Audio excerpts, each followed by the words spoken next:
God damn, this movie was good. Where we going? We're going movies now. Do not take your kids to watch this movie. I like magic. What the fuck did we just watch? Half of the fucking movie is about the Joker. Huh? But yeah, it's a decent movie.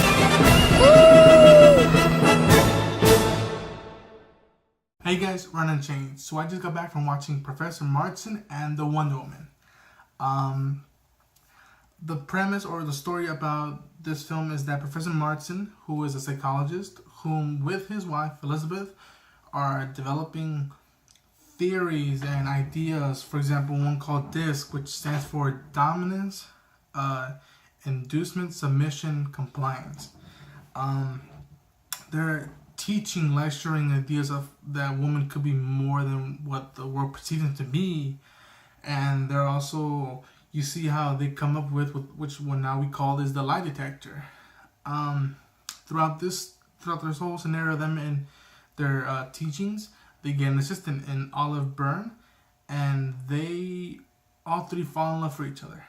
They all fall in love with each other, and the story is a tug of war between what these three people feel for each other and discovering who they are, and between how the world sees them, their beliefs, and women in general.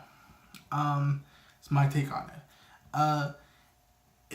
This film was an incredible film. Angela Robinson, who I haven't seen her work prior, wrote and directed this film, and she knocks it out of the ballpark. She does a kick-ass job of giving us the backstory to Wonder Woman and also taking us on a journey of these three characters that are just filled with affection for one another, yet are surrounded by troubling society.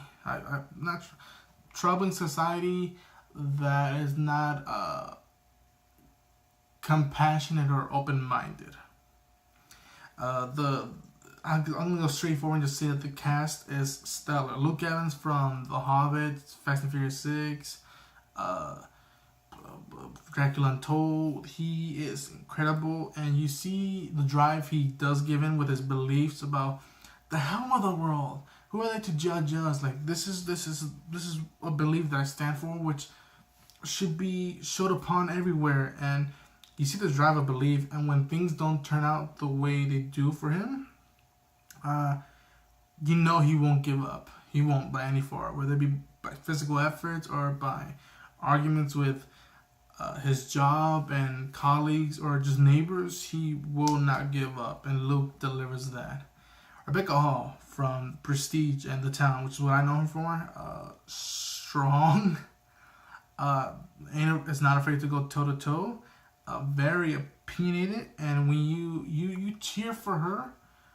When you cheer for her, and when you cheer for her, and when you see her being pulled apart by the world pushing back on her love life and her beliefs, it tears your heart. At least for me, it tore my heart seeing that. But she was a force in this world, in this story, and Rebecca does not hold back at all. Bella Heathcote, who plays Olive Byrne, warm, beautiful, compassionate, and she struggles at first to realize who she is, who she wants to fall in love with, because at the same time she falls in love with William and Elizabeth, she's engaged, and there's this big tug of war of the school she's in, how she interacts with people, and just being in love with these two people. And yet you see her going from point A to point B of this film, and you're happy that she come to fruition. She realizes who she is, who she wants to be, what she believes, and who she wants to love. And it was a spark thing that Bella brought, and I fell for her. I fell for her. But this film does breaks your heart because of the world treating and viewing women and how they treat and view the three main leads. It's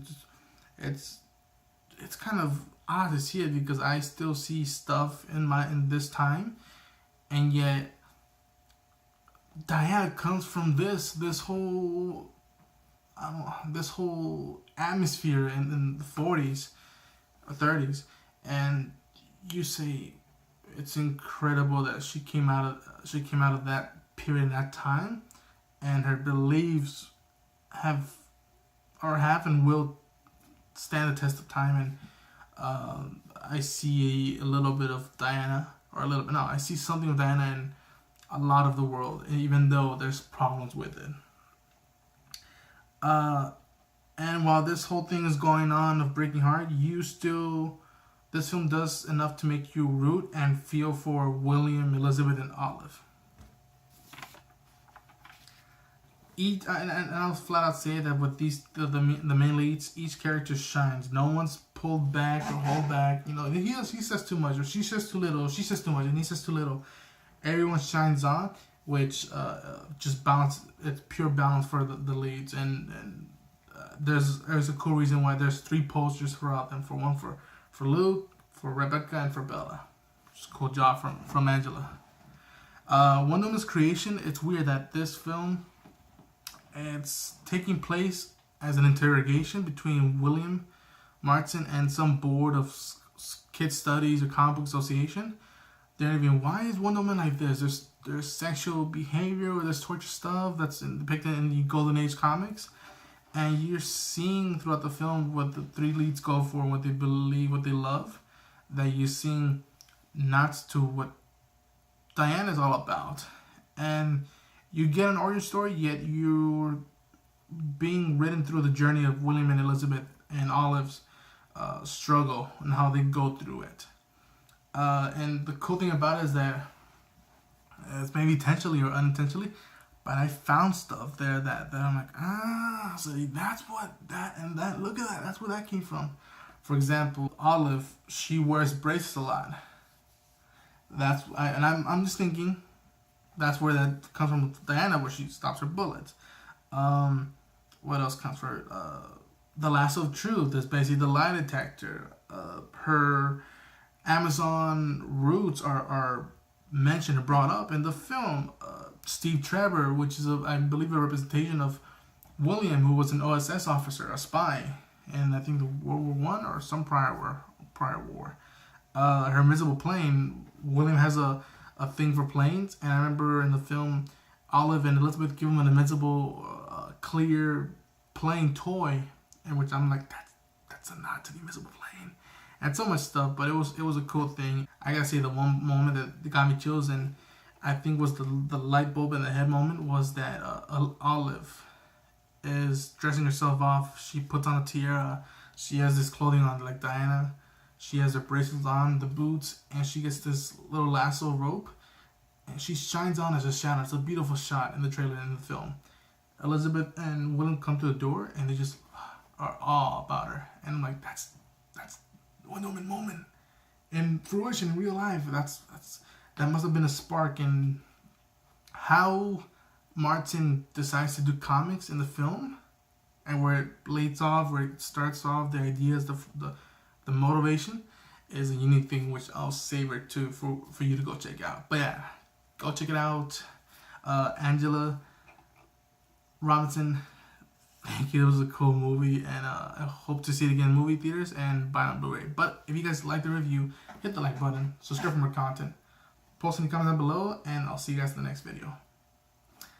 Ooh.